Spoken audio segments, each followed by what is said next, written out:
बीचमा वरिष्ठ पत्रकार युवराज घिमिरे हुनुहुन्छ। तपाईँलाई म जनता जान्न चाहन्छन् कार्यक्रम स्वागत गर्न चाहन्छु। धन्यवाद। प्रधानमन्त्री केपी शर्मा ओलीले संसद विघटन गर्नुभयो, चुनावको मिति घोषणा गर्नुभयो, दलहरू विभाजित छन्। यो अवस्थामा देशको राजनीति कता जाला? राजनीति अराजकता आफै कुनै गन्तव्य हो भन्न मिल्दैन, तर अहिले कुनै यसले समाधान निकास लिने बाटो देखिँदैन। किनभने एउटा संसद भङ्ग भएकोले यो संविधान एक तरहले सस्पेन्डेड भएको अवस्था छ। अर्को, भोलि कानुन व्यवस्था अथवा विभिन्न कारणले गर्दाखेरि ओलीले राजीनामा गर्नुपर्ने अवस्था आयो भनेदेखि यो संविधान अथवा कुनै अन्य तरिकाबाट त्यसको वैकल्पिक सरकार खोज्ने अवस्था पनि छैन। त्यसो भएर हामी एउटा एकदम अप्ठ्यारो परिस्थितिमा प्रवेश गर्न सक्ने सङ्केत देख्छौँ। त्यसो भए निकासको कुरा गर्दाखेरि प्रधानमन्त्री केपी शर्मा ओलीको भनाइ छ, म जनतामा जानुको विकल्प छैन, जनतामा गएर जनादेश लिनको लागि मैले चुनावको मिति घोषणा गर्दाखेरि किन विरोध गर्ने भन्ने उहाँको भनाइ छ। र संसद पुनर्स्थापना हुनै सक्दैन भन्ने प्रधानमन्त्रीको बटम लाइन छ। तपाईँले हेर्नु भएको छ, प्रचण्ड माधवमा नेपालको भनाइ छ संसद पुनर्स्थापना निर्विकल्प। अब संसद पुनर्स्थापना होला कि देशमा चुनाव होला कि अथवा संविधान जाला? कस्तो छ विडम्बना भने ऋषिजी, हामी कहाँ सबै परम्परा छ, पूर्व दृष्टान्त छन्। संसद विघटनलाई सर्वोच्च अदालतले अनुमोदन गरेको अवस्था पनि छ, त्यसलाई पुनर्स्थापित गरेको पनि अवस्था छ।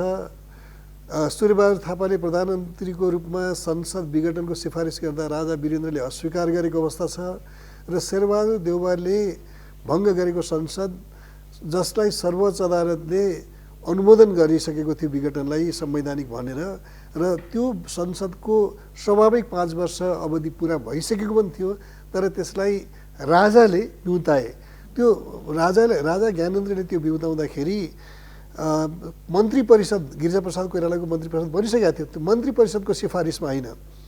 यो सबै गरेका हामी कहाँ पूर्व दृष्टान्तहरू छन्। एक किसिमको एकदम अन्यलको परिस्थिति छ, र सर्वोच्च अदालतले जुनसुकै पूर्व दृष्टान्तलाई पनि स्वीकार गर्न सक्छ। तर एउटा कुरा के हुन्छ भनेदेखि सर्वोच्च अदालतले अथवा न्यायपालिकाले जटिल राजनीतिक मुद्दाहरूको समाधान सधैँ दिन सक्दैन। उसले गाइडलाइन्स दिन सक्छ, संविधानलाई व्याख्या गर्न सक्छ। त्यसो त्यति सहज तरिकाले सर्वोच्चले यो फैसला गर्ला र राजनीतिक समस्या समाधान होला भन्न गाह्रो छ। तर अर्को कुरा ओलीले के भन्यो भनेदेखि हरेक प्रधानमन्त्रीले 15 दिनमा म जनादेश खोज्न चाहन्छु भनेर भन्यो भने के गर्ने? उहाँले 3 वर्षमा गर्नुभयो, तर अर्कोले 1 वर्षमा गरिदियो भने अहिले हामी प्रजातन्त्रको नाममा इलेक्सनमै सरकारी ढुकुटी सकेर टाटपल्टिने पनि त त्यो उचित कुरा होइन होला। तर त्यसमा पनि यो संविधान हामी विचाराधीन विषय बहस नगरौँ, तर यो संविधानले त वैकल्पिक सरकारको गठनका सम्भावना समाप्त नहुँदासम्म सरकार संसद विघटन हुनु हुँदैन भनेर भनेकै छ। त्यसो प्रधानमन्त्री केपी शर्मा ओलीले यो कदम कसको चाहनामा, रुचिमा, दबावमा चाल्नुभयो त संसद विघटन गर्ने? तपाईँलाई के लाग्छ? उहाँले दुईवटा कुरा भन्नुभयो, म त्यसलाई विश्वास गर्छु। उहाँले के भन्नु भनेदेखि राष्ट्रपतिलाई महाभियोग ल्याउने अवस्था आइराखेको थियो, उनीहरूले भनिराखेका थिए, त्यसलाई रोक्ने एउटा मात्र विकल्प थियो। अर्को, मलाई पार्टीभित्रबाट सहयोग भएन, मलाई असहयोग भयो, त्यसो भएर विघटन। तर दुईटै संविधानले यो आधारमा संसद भङ्ग गर्ने छुट दिँदैन प्रधानमन्त्रीलाई। नेपालको राजनीतिमा विदेशको दबदबा तपाईँले देखिरहनु भएको छ, हेरि पनि रहनु भएको छ युवराज घिमिरेजी। 2007 सालदेखि अहिलेसम्म हरेक परिवर्तनमा कसैको निर्देशन छ, भारतको होला, चीनको होला, युरोपको होला, अमेरिकाको होला, होइन, धेरैको छ। मलाई के बताउनुहोस्, यसपटकको प्रधानमन्त्रीको यो कदमको पछाडि भारत छ कि चीन छ कि अमेरिका छ कि युरोप पनि हुनुहुन्छ? म त्यसरी त भन्दिनँ। मेरो अलिकति फरक मान्यता छ वैदेशिक संलग्नताको बारेमा। चाहे 7 साल होस्, चाहे 17 साल होस्, चाहे 36-37 साल होस्, 47 साल होस्, पक्कै पनि भारतको, यो उसमा अरूको नभनौँ, भारतको देखिएको छ। र जस्तो 7 सालमा हाम्रा पनि नेताहरू संलग्न थिए। मैले सबभन्दा विवत्स र नाङ्गो हस्तक्षेप गरेको देख्यो 63 हो। तर 7 साल यताको म के भन्छु भने जुन वैदेशिक हस्तक्षेप र भारतको चाहना थियो नेपाल एउटा प्रोटेक्टोरेट बनोस्, उसको रक्षा, उसको परराष्ट्र हामीले चलाउँ भन्ने, त्यसलाई त नेपालीहरूले अस्वीकार गर्दै राजा र सबै पार्टीहरू मिलेर अस्वीकार गरेको हो नि। त्यसो नेपाल एउटा स्वतन्त्र राष्ट्रको हैसियतमा अन्तर्राष्ट्रिय जगतमा मान्यता पाएको छ नि त, होइन? संयुक्त राष्ट्रसङ्घको 2-2 चोटि सुरक्षा परिषदको मेम्बर पनि बनेको हो। तर यता आएर के भने हाम्रा नेताहरू जस्तो भएर दलाल जस्ता भइदिए। आफ्नो स्वार्थको लागि मन्त्री बन्न दिल्ली धाउने र 12 बुँदेको एजेन्डा चाहिँ दिल्लीको डिक्टेट हो भनेर म मान्छु एउटा। र अर्को जसले हामी कहाँ आएर क्रान्तिकारी हामी आमूल परिवर्तनकारी शक्ति भएर भने उनीहरूले चाहिँ के भनेदेखि भारत सरकार समक्ष बिन्ती पत्र हालेर हामीलाई आतङ्कवादी नभनिदेऊ, हामी चाहिँ तिम्रो एकदम उहरू हितमा काम गर्छौँ भनेर लेखेर दिए। त्यसले एउटा भारतले आफ्नो स्थापित विदेश नीतिमा गरेको सम्झौता एउटा श्रीलङ्कामा गरेको थियो। यसमा के भनेदेखि आफैले आतङ्कवादी शक्ति भनेको शक्तिसँग उसले सहकार्य गर्यो। त्यसबाट यी सबै कुराले गर्दाखेरि भारत पनि नेपालमा अविश्वसनीय भएको छ। नेपाली नेताहरू पनि के भनेदेखि भारतको हितमा र भारतले दिएको एजेन्डा लिएर नेपाल प्रवेश गरेको भएर र उसले चाहे जस्तो र यो जुन बृहत शान्ति सम्झौता भयो नि त्यसमा पनि द्वन्द्वको एउटा पक्षलाई बाहिर राख्दाखेरिको आजको यो अवस्था सिर्जना भएको हो। भारत ओलीसँग भारत रिसाए र भारतसँग उनले भनौँ न एक किसिमको अडान लिए, चाहे त्यो ब्लकेटको मामिलामा होस् चाहे यता सीमाको मामिला होस्। यता चीनसँग पनि भारतसँग सम्बन्ध बिग्रिएपछि चीनसँग सम्बन्ध प्रगाढ बनाए, तर चिनियाहरू जब एकदम आन्तरिक राजनीतिको निर्णायक ठाउँमा घुसे अनि ओलीको विपक्षमा गए, त्यहाँबाट ओली चीनसँग भड्केर अब अहिले खोज्दैछन् भारतको अभिभावक। भारतसँग प्रधानमन्त्री केपी शर्मा ओलीको साँच्चीकै सम्बन्ध राम्रो भएको, सुमधुर प्रकार भएको तपाईँलाई के लाग्छ? छैन, भारतले पूर्ण रूपमा समर्थन गरेको छ प्रधानमन्त्रीलाई अहिलेको कदमलाई? होइन, म मान्दिनँ र भारतले पनि सोच्छ।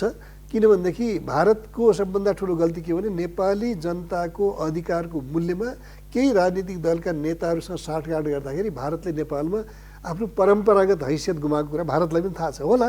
क्षणिक रणनीतिको लागि ओलीलाई सपोर्ट गर्ला, तर मलाई के लाग्छ भने भारतले समग्र नीतिमा समीक्षा गर्नुपर्ने बेला आएको छ, सायद गर्ला। भारतले यसपटक प्रधानमन्त्री केपी शर्मा ओलीलाई संसद विघटनको लागि गोहेट भनेको हो? मलाई लाग्दैन उनले कसैको, तर एउटा मैले अघि पनि भने राष्ट्रपतिलाई बचाउनु थियो र आफ्नै कुर्सी पनि खतरामा थियो। त्यसको लागि एउटै उपाय संसद विघटन थियो। त्यो हदसम्म उनले कसैको आदेश खोजे जस्तो मलाई लाग्दैन। तर अबका दिनमा उनले अब बानी परेको छ। हिजो चीनसँग पनि आवश्यकताभन्दा बढ्ता हिमचिम देखाए। अब भोलिको अवस्था भारतसँग पनि उनले गर्न सक्लान् अथवा पश्चिमासँग पनि गर्न सक्लान्। डाइरेक्ट इन्ट्रेस्ट त क्ल्यास हुँदैन अमेरिकाको र भारतको, तर एमसिसीलाई अनुमोदन गर्नेदेखि लिएर यस्ता कार्यहरू गरेर उनले चीनबाट अलिकति टाढिने प्रयास गर्छन् जस्तो लाग्छ मलाई। अब नेपाल भारत सम्बन्धको कुरा गर्दाखेरि यसपटक चीनको दबदबाबाट नेपाललाई मुक्ति दिनको लागि भारतले अमेरिकासँग भन्यो हामी मिलेर जानुपर्छ र अहिले अमेरिकाको इन्ट्रेस्टमा भारत चाहिँ अगाडि आएको हो नेपालको राजनीतिमा। तपाईँलाई के लाग्छ? होइन, अमेरिकाको इन्ट्रेस्टमा भारत अगाडि आउँदैन, किनभने भारतले आफ्नै भूमिका खेल्छ नेपालमा। ऊ अमेरिकाको प्रतिनिधि भएर आउँदैन। तर अन्य मामिलामा भनौँ न व्यापक सुरक्षा आफ्नो यो मामिलामा उसले अमेरिकासँग साँठगाँठ गरेको होला। न्युक्लियर डिलदेखि यता आएर गरिराखेको छ, त्यो अगाडि बढ्दो छ। तर नेपालमै अमेरिकाको प्रतिनिधि भएर भारत आउँदैन। त्यसमा अहिले अमेरिका र भारत एक भएर नेपालको परराष्ट्र नीतिमा अथवा नेपालको पोलिसीमा छ नि अगाडि बढेको छैन। उनीहरूमा एकरूपता छैन। एमसिसीको बारेमा तपाईँले भन्नु भारत अमेरिका मिलिएको छ त्यो, तर धेरै जसो कुरा के छ भनेदेखि नेपालको जुन एमाले भनौँ न ओलीको माओवादी नेकपा नभनौँ अहिले एमालेमा तपाईँले हेर्नुहुन्छ भनेदेखि अमेरिकाको युरोपियन युनियनको सधैँ अप्रत्यक्ष दबाव रह्यो। किनभनेदेखि अधिकांश एमालेसँग आबद्ध एनजिओहरू मार्फत अमेरिकाको पकड ठुलो छ। तपाईँले याद गर्नुभयो भनेदेखि प्रदीप गेवाली जब अमेरिका गए 2017 डिसेम्बरमा सायद 18 डिसेम्बरमा, त्यसमा उनले जुन स्वागत पाए र एमसिसीलाई अगाडि बढाउने अनि इन्डो पेसिफिक एक्सिसमा नेपालले महत्त्वपूर्ण भूमिका खेल्ने त्यो तयारी त्यसबेला भएको हो। र प्रदीप गेवालीले पछि आएर डिनाइ गरे पनि उनले त्यसबेला तत्काल नेपाल सरकारले लेखेको जारी गरेको प्रेस नोट हेर्नुभयो भनेदेखि तपाईँले देख्न सक्नुहुन्छ। त्यसबाट त्यहाँनिर अलग रूपमा अमेरिका फेरि हामीले राजदूत कसलाई पठाएको छ भन्नुहोस् न, जसको अमेरिका पक्षीय एउटा छवि छ तिनीलाई त्यहाँ पठाएछौँ। हिजो अर्जुन कार्कीलाई पठायौँ, आज युवराज खतिवडालाई पठायौँ। त्यसबाट नेपालले आफ्नै किसिमले ओली सरकारले आफ्नै किसिमले अमेरिकासँग आफ्नो सम्बन्ध चाहिँ बलियो बनाएको छ। अब तपाईँले राम्रोसँग हेर्नु भएको छ नेपाल भारत सम्बन्धको कुरा गर्दाखेरि KP Sharma Oli anti Indian sentiment बोकेर नेपालमा स्थापित भएको नेता हो। अहिले आएर उहाँले आफ्नो कार्यकालमा अब भारतसँग सम्बन्ध सुधार्नको लागि धेरै प्रयत्नहरू गर्नुभयो, धेरै किसिमको छलफल पनि भयो, आवाज आवत पनि भयो होइन, उच्चस्तरीय भ्रमणहरू पनि लगातार भइरहेको अवस्थामा प्रधानमन्त्रीले सोच विगर्न गरिसकेपछि चीनको दबदबाबाट नेपाललाई चाहिँ टाढा राख्नको लागि ओली सफल भयो। एउटा यसमा के छ भने ओलीको लामो राजनीतिक इतिहास र त्यो विभिन्न कालखण्डमा उनीमाथि विभिन्न मुलुकको पक्षधर भएको एउटा ट्याग लागेको छ होइन। पहिला इन्डियाको महाकालीको टाइममा त्यो सबै तर म चाहिँ के कुरामा अलिकति फरक मात्र राख्छु नेपालका धेरै जसो उहरूभन्दा हामी ब्ल्याक एन्ड व्हाइटमा इन्डियाको अथवा चाइनाको मात्रै हुँदैनौँ, हामी नेपाली पनि हुन्छौँ। कुनै राष्ट्रिय स्वार्थमा र आफ्नै स्वार्थमा हामीले उनीहरूसँग ज्यादा आवश्यकताभन्दा हिमचिम गर्छौँ। 12 बुँदेपछि नेपालीहरू मन्त्री बन्न दिल्ली जान थाले, त्यो विकृति हो, त्यो विचलन हो उसमा नेपालको राजनीतिमा जनताले स्वीकार नगर्ने कुरा हो। त्यसबाट अहिले त्यसको परिणाम हामीले देखिरहेका छौँ। तर चीनसँग हो जुन रूपमा उनी चीनसँग नजिकिए र जुन रूपमा अहिले चीनलाई जिस्काउन खोज्दछन् त्यो चाहिँ असाध्यै आपत्तिजनक हो। ओलीको लागि मात्रै होइन, नेपालका हरेक सत्ताले अथवा कुनै सत्ताले त्यस्तो गर्छ। एउटा छिमेकीलाई खुसी बनाउन अर्कोलाई चिडाउँछ भनेदेखि त्यो असाध्यै दुर्भाग्यपूर्ण कूटनीति हो र त्यो हुने खतरा चाहिँ मैले देखेँ। होइन, नेपालका लागि पूर्व भारतीय राजदूत श्याम शरणलाई तपाईँ राम्रोसँग चिन्नुहुन्छ। नयाँ दिल्लीमा बसेर उहाँले नेपालको बारेमा धेरै पटक धेरै कुरा बोल्नु भएको छ, लेख्नु पनि भएको छ र पछिल्लो समय उहाँले एउटा आर्टिकल लेख्नुभयो, भन्नुभयो नेपालमा हिन्दू सम्राट भनेको जहिले पनि चीनको पृष्ठपोषक हो, चीनको इसारामा चल्ने हो, त्यसैले हामीले हिन्दू राष्ट्र नेपाललाई बनाउनु हुँदैन र राजा बिउत्याउने कुरा अथवा राज संस्था ल्याउने कुरा गर्नु हुँदैन भनेर किन श्याम शरणले भन्नुभयो त? जस्टिफाई गर्नुहोस् त तपाईँले। एउटा विदेश सचिव, भारत जस्तो मुलुकको विदेश सचिवले त्यति स्विपिङ कन्क्लुजनमा पुग्छ भनेदेखि म ऊप्रति दया मात्रै गर्न सक्छु। हो, नेपालमा भारतले भनेको भारतको अवधारणामा नेपालका राजाहरूले चिनिया कार्ड खेलेका छन्, भारतीय कार्ड खेलेका छन् भन्ने। र एउटा कुरा के भनेदेखि असहज परिस्थितिमा जस्तो ओलीले भनौँ न हिजो भारतसँग नजिक भएको मान्छे चिनसँग, राजाहरूले पनि त्यस्तो किनभने आफ्नो मुलुकको हितमा अथवा अन्य कारणले त्यो कार्ड खेले होलान्। तर म चाहिँ के भन्न सक्छु भने जब भारतको र चाइनाको हित प्रत्यक्ष रूपमा बाजिएको छ, नेपालका राजाहरूले सधैँ भारतको समर्थन गरेका छन्। त्यसको कारण होला किनभने हाम्रो भारतसँगको हाम्रो कूटनीति धेरै र सम्बन्ध चाहिँ बढी व्यापक छ, सांस्कृतिक, आवत जावतको हिसाबले, भौगोलिक, तीर्थ, पढाइ होइन, सबै हिसाबले भारतसँग छ। तर हामीलाई जब भारतले एउटा स्वतन्त्र राष्ट्रको रूपमा मान्नलाई कहिले कहिले हिचकिचाह छ र आन्तरिक मामिलामा बढी नै हस्तक्षेप गरिरहेको छ, त्यो बेलामा चाहे ओलीले होस् चाहे राजाहरूले पनि गरेर त्यो गरेर। तर फेरि पनि म के भन्छु भने दुईटाको हित प्रत्यक्ष रूपमा बाजिएको बेलामा नेपालले सधैँ, राजाहरूले खास गरेर सधैँ भारतको समर्थन। पूर्व विदेश सचिव श्याम शरणले स्पष्ट रूपमा भन्नुभएको छ हिन्दू सम्राट भनेको जहिले पनि चीनको इसारामा काम गर्ने व्यक्ति हो। उनले त्यो भने म तपाईँलाई विश्वास लाग्दैन। मलाई नेपालका राजाहरूले चीनको इसारामा काम गरेका छन् कि भारतको इसारामा? यो चाहिँ होइन, कसैको इसारामा पनि कहिले कहिले एउटासँग नजिक हुनु पर्यो होला, कुनै विशेष कारणमा, विशेष परिस्थितिमा, क्षेत्रीय र अन्तर्राष्ट्रिय परिवेशले भनौँ न भारतको भन्दा नेपालको लाइन फरक पर्यो होला। त्यो भनेको भारत विरोध होइन, एउटा स्वतन्त्र राष्ट्रको एसर्सन पनि हो, उसको अधिकारको कुरा हो। तर मैले अघि नै भने एउटा विदेश सचिवको समझदारी त्यति सानो छ भनेदेखि त्यसले नै साबित गर्छ कि नेपाल भारत सम्बन्ध आज यो अवस्थामा किन आइपुग्यो। होइन, श्याम शरण तपाईँलाई थाहा छ नेपालमा गणतन्त्रको लागि, संहिताको लागि सपोर्ट गरेको व्यक्ति त हो नि? एकदम हो, आतङ्कवादसँग साँठगाँठ गरेको व्यक्ति हो। प्रचण्डसँगको राम्रो सम्बन्ध छ होइन? प्रचण्ड र बाबुरामलाई म त्यो हिसाबले आतङ्कवादी नभनिकन किन यो कुरा भनेको भनेदेखि भारतले जुन शक्तिलाई आतङ्कवादी शक्ति घोषित गरेको थियो त्योसँग सहकार्य गर्ने काम श्याम शरणले गरेको एउटा।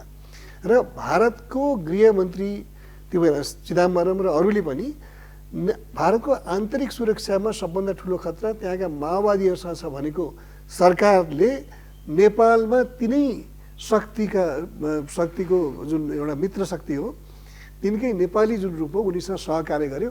यसको मूल्य चाहिँ भारतले नराम्रोसँग आउने दिनमा पनि चुकाउनु पर्छ। त्यसैले श्याम शरणलाई अहिले चिन्ता के छ भनेदेखि सायद उनको पोलिसी भारत यति कमजोर हुनुमा नेपालका राजालाई चीन परस्त भएको देखाएर चीनको उपस्थिति नेपालमा नहोस्, जिरो होस् भन्ने सुनिश्चित गर्नेको नाममा उनले गणतन्त्रको र धर्मनिरपेक्षताको एजेन्डा ल्याएका हुन्। तर अब जब चीन यो रूपमा नेपाल आयो त्यो भारतको असफल परराष्ट्र नीतिको प्रतिक्रियामा आएको हो। त्यसको जिम्मेवारी लिने साहस श्याम शरणमा छैन। तर त्यसको लागि अहिले पनि उनले 12 वर्ष अगाडि एबोलिस गरिएको मोनार्कीलाई दोष दिँदैछन्। तर श्याम शरणले जवाफ दिन सक्नु पर्यो नि त। भारतमा चीनको उपस्थिति शून्य बनाउँछु, राजतन्त्र हट्यो भने भनेर भनेको मान्छे आज यो रूपमा चीनको उपस्थिति देख्दाखेरि होइन, भारतको टाउको दुखाइ भनेको चीनको प्रभाव नेपाली राजनीति नरहोस् भन्ने हो नि त।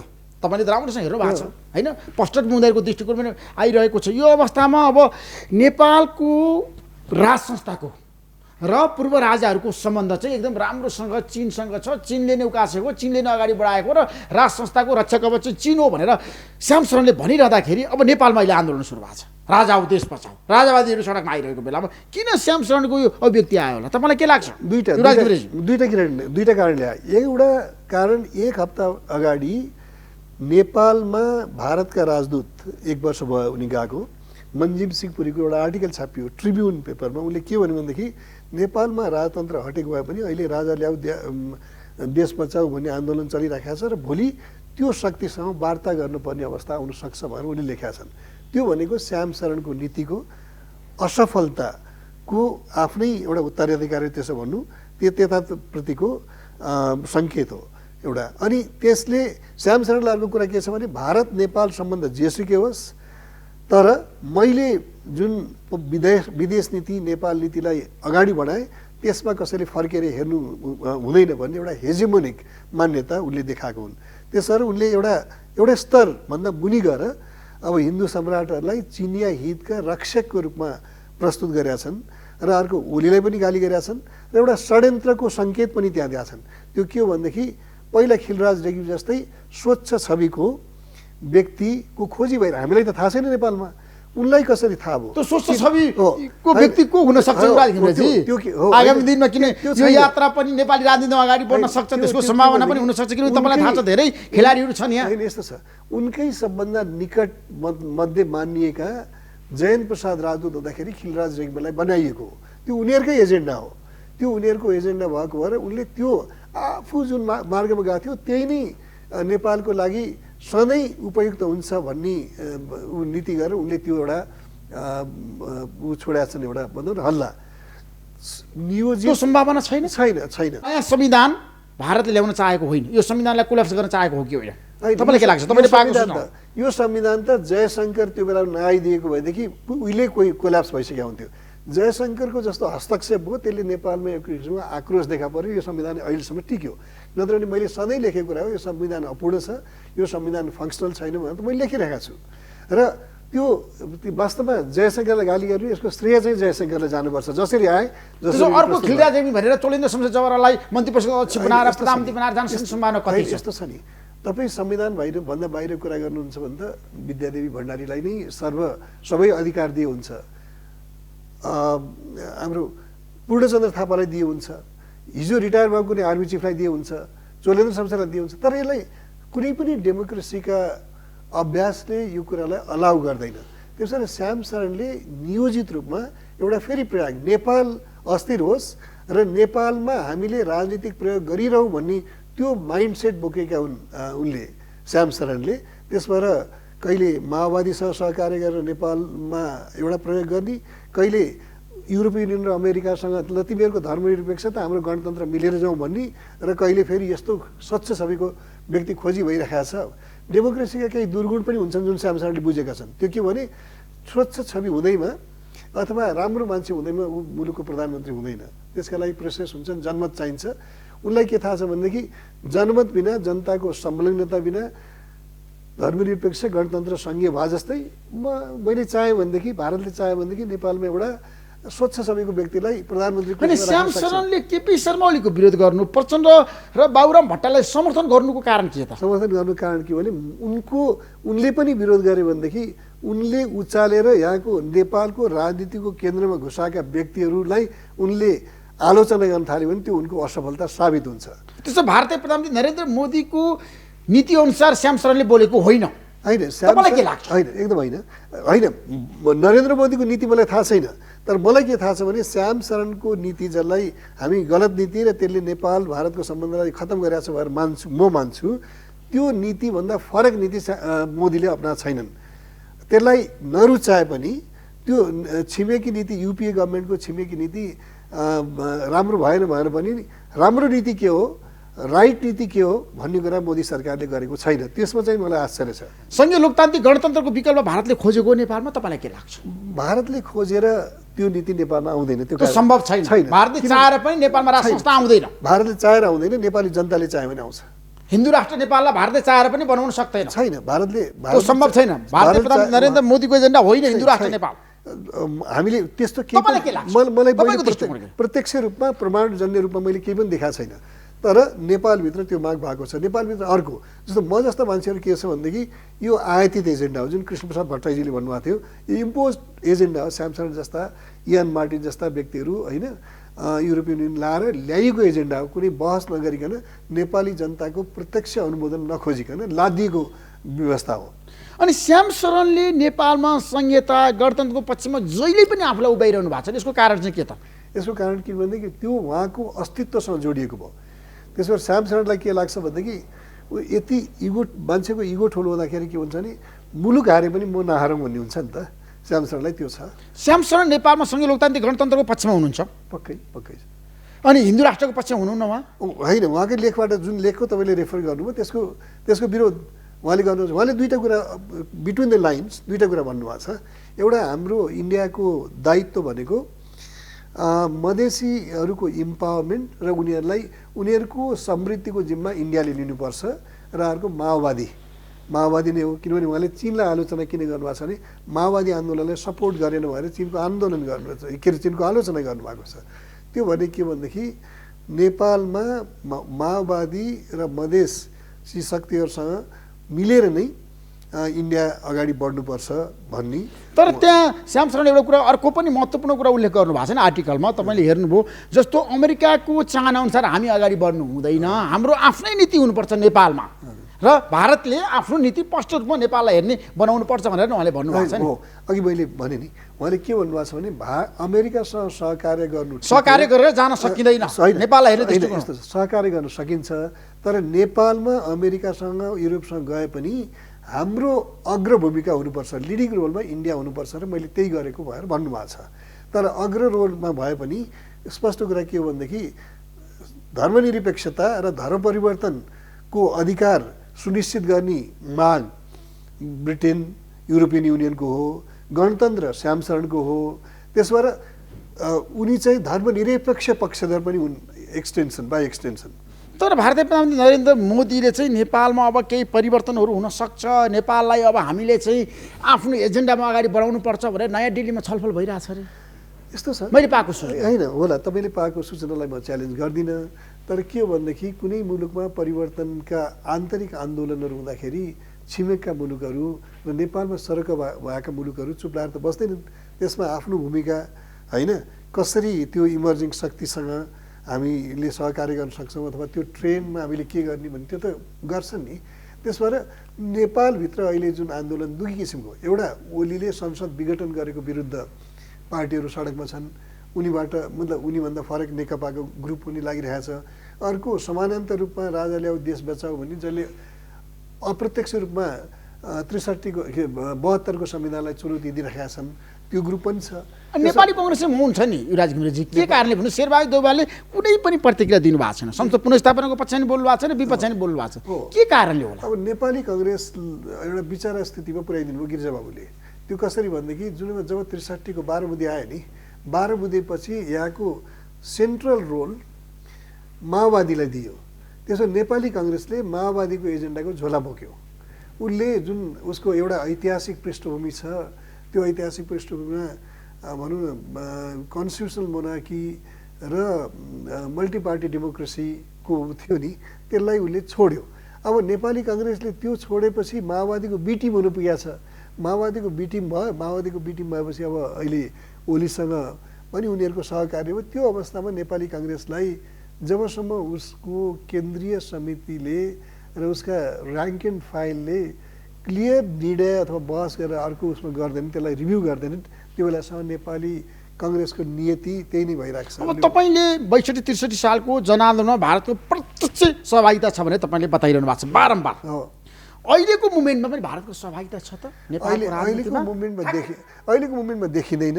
तर यो सम्भावना के छ भविष्यमा भारतको प्रवेश होला कि नहोला नेपाली राजनीतिमा? होइन, यो जब यो आन्दोलनले निर्णायक रूप लिन्छ होइन, त्यो बेलामा पक्कै पनि भारतको प्रत्यक्ष निर्णायक ऊ चाहिँ होइन। तर विगतमा त भारत निर्णायक शक्तिको रूपमा पनि देखेको छ नेपालको परिवर्तन। अब त्यो गुम्यो। भारतले त्यो हैसियत गुमायो 63 पछि, जब भारतको संलग्नता र बिस्तारै उसले ल्याएको अमेरिका र युरोपले मधेसदेखि सबै ठाउँमा आफूलाई निर्णायक देखाए र जब त्यसको प्रतिक्रियामा चीन ठुलो आकारमा आयो र चीनको जुन हैसियत बढ्यो नेपालको राजनीति, अहिले बढेको छ चीनको हैसियत नेपाली राजनीति। अहिले हामीले यसो हेर्दाखेरि तर देखिएन, चीन सफल हुन सकेन। भएन नि त। पार्टीलाई फुटाउनु हुँदैन, जुटाउनु पर्छ, एक भएर जानुपर्छ भने चिनिया उच्च स्तरीय प्रतिनिधिमण्डल आयो, शीर्ष नेताहरूलाई भेटे राष्ट्रपति प्रधानमन्त्री माधव नेपाल प्रचण्डलाई, तर उनीहरू असफल भएर एकदम असफल भए। एकदम अहिलेको असफल भयो। म त्यसमा खुसी छु। जसरी भारतको हस्तक्षेप असफल भयो, त्यस्तै चीनको हस्तक्षेप पनि असफल भयो। त्यो एकदम राम्रो पक्ष हो। तर चीनको प्रभावको कुरा गर्दाखेरि हामीले के भने, चीनको यति क्षेत्रहरूमा लगानी बढेको छ, त्यो लगानीलाई सुनिश्चित गर्न पनि ऊ यहाँको राजनीतिक शक्तिहरूसँग राम्रो सम्बन्धमा हुनुपर्छ। त्यो राजदूतको असफलता हो। त्यसैको प्रतिक्रियामा कति छिटो चीनले रिभ्यू गर्ने, इन्डियाले रिभ्यू गरेको मैले देखाएको छैन। कति छिटो रिभ्यू गर्यो भनेदेखि इन्टरनेसनल डिपार्टमेन्टको 4 सदस्यीय टोली यहाँ आयो। त्यो आएर जब असफल भयो एकतामा, अनि उसले गएर शेरबहादुर देउवालाई सी जिनपिङको, राष्ट्रपति सीको निम्तो छ तपाईँलाई, त्यहाँको कम्युनिस्ट पार्टीको 100 वर्ष समारोहमा भनेर दियो। भने मतलब जुन उनीहरूले हिजो राजनीतिक शक्ति जसलाई बाहिर राखेका थिए, आज उनीहरूसँग कल्टिभेट गर्न थाल्यो। इन्डियाले के गर्यो, नेपाली काङ्ग्रेसलाई 63 यता हेप्यो, माओवादीलाई उसले महत्त्वपूर्ण स्थान दियो। जबकि पुरानो इन्डियाको संस्थागत सम्बन्ध भएको त मोनार्की र नेपाली काङ्ग्रेस, नेपाल आर्मी हो नि त, तर राजासँग त कुनै सम्बन्ध, राजालाई त पराय जसरी ट्रिट गर्न थाल्यो होइन। त्यसो भएर त्यो भनेको के एकदम असफल कूटनीति, अमानवीय कूटनीति हो, जसलाई तपाईँले इतिहासलाई, चाइनाले कूटनीतिमा इतिहासलाई सम्मान गर्छ, उसले आफ्नै राजा। तर कम्युनिस्ट पार्टी फुट्दाखेरि चीन असफल भयो, भारत त सफल भयो नि त, तपाईँलाई के लाग्छ? एकदम त्यो एक्सटेन्सन त चीन, त्यो फुट्नु चीनले जुटाएको भन्ने अवधारणा, चीनले जुटाएको पार्टी फुट्यो भन्दाखेरि भारतले अप्रत्यक्ष रूपमा सफलता मान्नु स्वाभाविक हो। तर त्यसमा भारतको भूमिका कति छ, ओलीको र प्रचण्डको झगडा कति जिम्मेवार छ, आन्तरिक कारण पनि छन्, बाह्य कारण पनि छ होइन। चीनको हस्तक्षेप प्रत्युत्पादक भएको पनि अवस्था छ। त्यसरी समग्रमा हामीले हेर्नुपर्छ। तर पक्कै पनि भारत त्यसमा खुसी हुने कारण छ। तर त्यो खुसी चाहिँ एकदमै क्षणिक हुन्छ कि अर्काको असफलताबाट आएको परिस्थिति त्यो भारतको नियन्त्रणमा रहँदैन। अब नेपालको राजनीति अन्यलग्रस्त भइरहेको बेलामा पूर्व राजा ज्ञानेन्द्र शाह भारत जाने सम्भावना छ भनेर धेरैले भनेका छन्, तपाईँलाई के लाग्छ? पासपोर्ट चाहिँदैन, भिसा चाहिँदैन ऋषिजी होइन। जानु पर्यो भनेदेखि उहाँ पहिले पनि जानुभएको छ। त्यसो भएर जानु पर्यो भनेदेखि अथवा भनौँ न दुईटै पक्षहरू भेटघाट गर्ने अवस्था आयो भनेदेखि त्यसलाई म रुल आउट गर्न सक्दिनँ। ओली पनि जान सक्छन्, प्रचण्ड पनि जान सक्छन् होइन। तर त्यसले राजनीतिक समाधान ल्याउँछ भन्ने कुरा म मान्छु। अब संसद विघटन भइसकेपछि संसद पुनर्स्थापना भएन भने निर्वाचन हुन्छ, तपाईँलाई विश्वास छ? मलाई शङ्का छ। श्याम शरणले जुन मैले भने म विश्वास गर्दिनँ भने जुन एउटा क्लिन छविको कुरा गरेँ नि, हाम्रो नेपाली नेताहरू पनि लोभी नै हुन्छन्, आफ्नो फाइदा हुने भयो भनेदेखि त्यो बेलामा चुनाव भएन भनेदेखि के गर्ने भन्ने अवस्थाको कुरा त्यो र नेपालमा पहिले पनि चिफ जस्टिसले भने।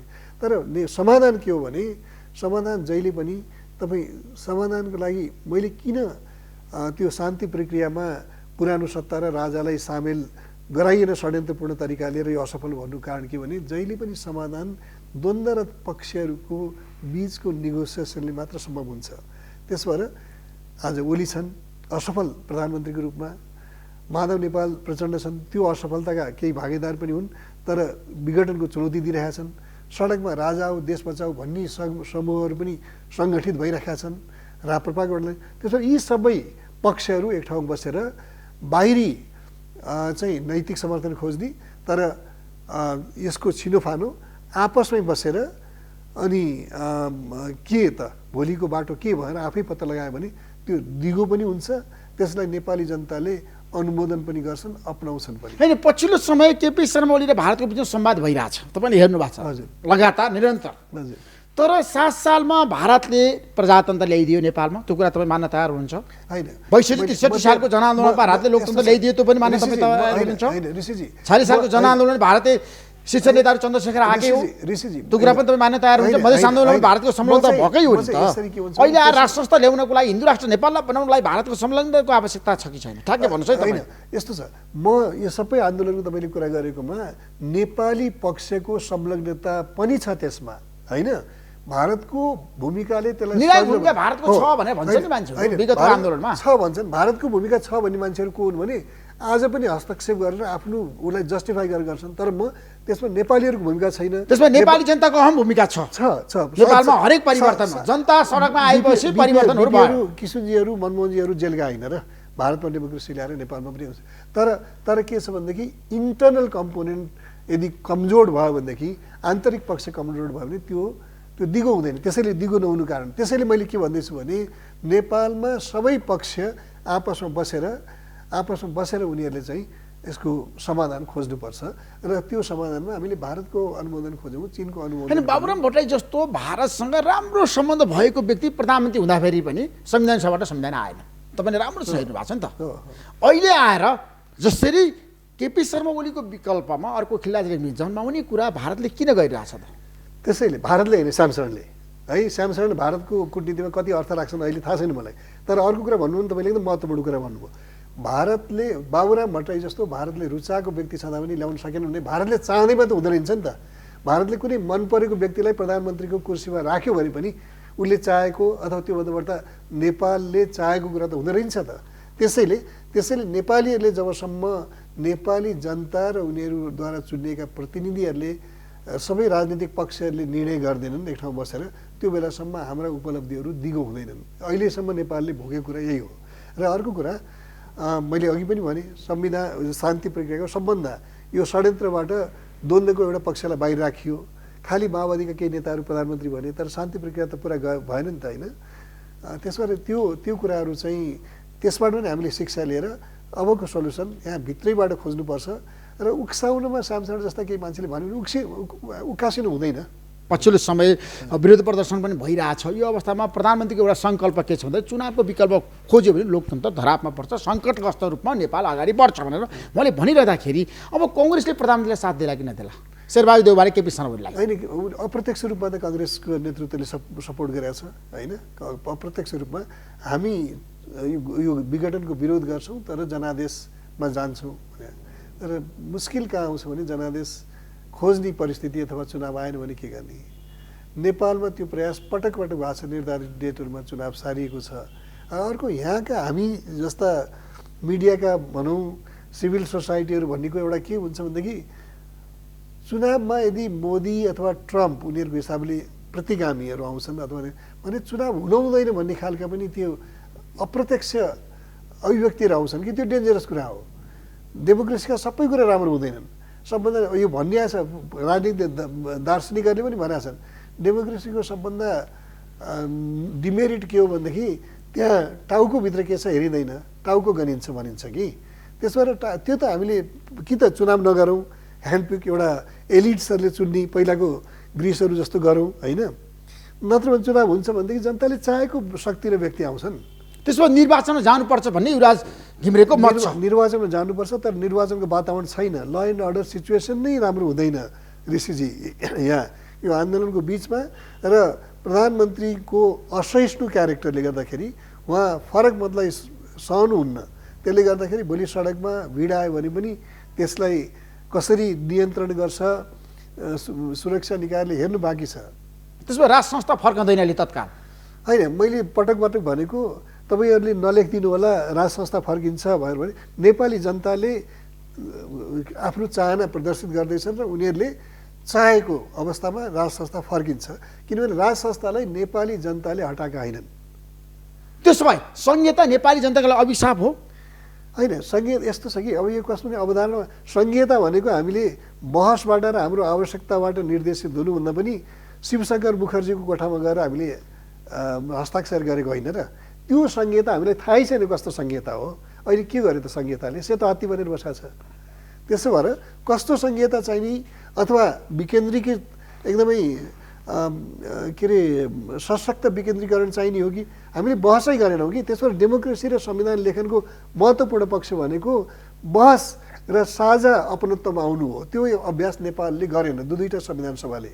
अब प्रधानमन्त्री केपी शर्माले कस्तो कदम चाल्नु होला आगामी दिनमा तपाईँले अनुमान गर्नु भएको छ? के थाहा, तपाईँलाई थाहा हो कहिले? तपाईँ भन्नुहोस्। होइन, उहाँले थाहा नदिकन संसद विघटन गरिदिनु। उहाँले अब फेरि अर्को एउटा भाग के छ भनेदेखि हिजो चाहेको बेलामा संसद विघटन गर्ने, आज चाहेको बेलामा संसद पुनर्स्थापित गर्ने भन्ने कुराहरू त्यो छ। तर उहाँ अनप्रिडिक्टेबल हुनुहुन्छ। उहाँ सत्ता छोड्न चाहनुहुन्न।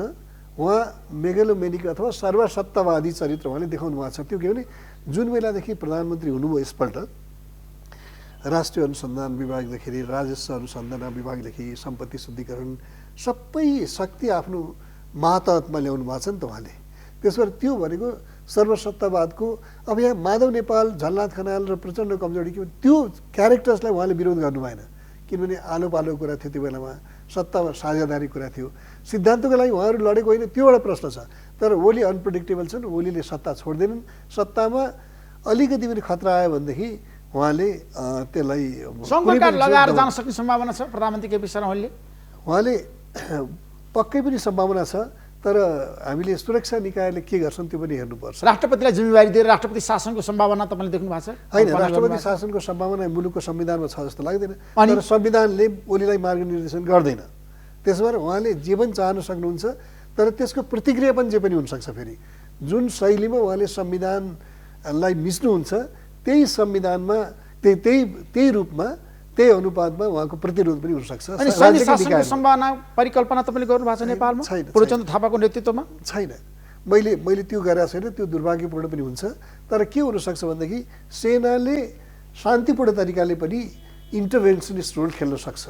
त्यसो भारतसँगै लोकतान्त्रिक गणतन्त्रमै छ र नेपालको परिवर्तनमा भारतले अब तलमाथि गर्दैन। भारतले मैले भने होइन, मोदीलाई श्याम शरणभन्दा अलग लाइनमा मैले देखाएको छैन अहिलेसम्म। मोदी र श्याम शरणको लाइन एउटै छ, अहिलेसम्म त्यही छ। Thank you so much Yuvraj घिमिरेजी। महत्त्वपूर्ण समय दिनुभयो, तपाईँलाई धेरै धेरै धन्यवाद दिन चाहन्छु। नमस्कार।